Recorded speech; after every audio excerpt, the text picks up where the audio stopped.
अगर आप समझदार हैं लेकिन अनुशासित नहीं हैं, तो यूलिसिस नियम का उपयोग करें।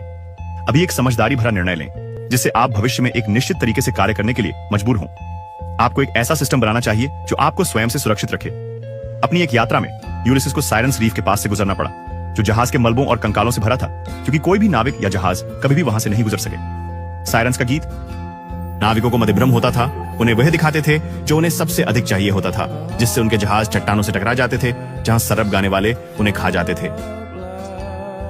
ओलिसेस इतना बुद्धिमान था कि उसे पता था कि वह केवल इच्छा शक्ति पर निर्भर नहीं कर सकता। चट्टान की ओर देखते हुए उसने सोचा, मैं उससे अधिक अनुशासित या इच्छा शक्ति वाला नहीं हूं जो मुझसे पहले असफल हुए।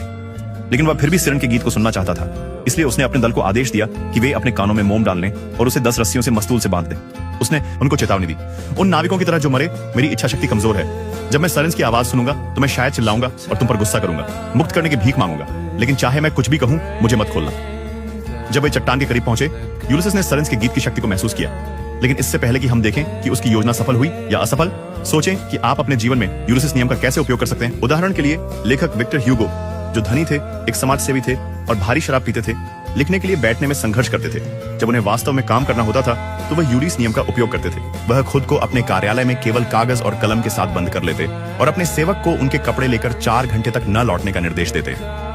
इस तरह उसने बाहर जाने और अपने दोस्तों के साथ पार्टी करने के प्रलोभन को समाप्त कर दिया। यूलिसिस नियम का उपयोग करने का मतलब है अपने आप को चकमा देने के लिए एक प्रणाली बनाना। प्रलोभन का विरोध करने की कोशिश करने के बजाय आप अपनी बुद्धिमत्ता का उपयोग करके इसे हटा देते हैं। उदाहरण के लिए एक यूट्यूबर है जो सुबह के शुरुआती घंटों में ध्यान केंद्रित करने के लिए यूलिसिस कंटेनर का उपयोग करता है।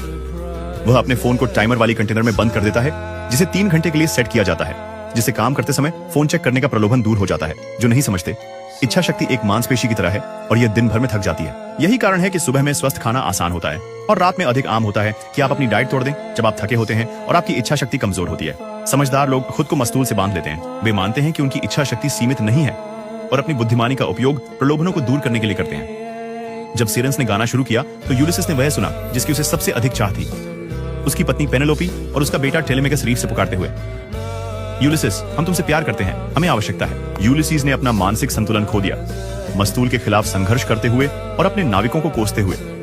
लेकिन क्योंकि उसने पहले ही यह स्वीकार कर लिया था कि केवल इच्छा शक्ति ही पर्याप्त नहीं होगी और क्योंकि उसने अपने को मस्तूल से बांधकर प्रलोभन को हटा दिया था, वह सायरन के जाल से बच गया और वापस आ गया अपनी रानी और बेटे के पास। अब इस ग्राफ पर नजर डालें। मेरे जीवन में मोड़ 33 वर्ष की उम्र में आया। सब कुछ सुधरने लगा जब मैंने अपने पर ध्यान केंद्रित करना शुरू किया।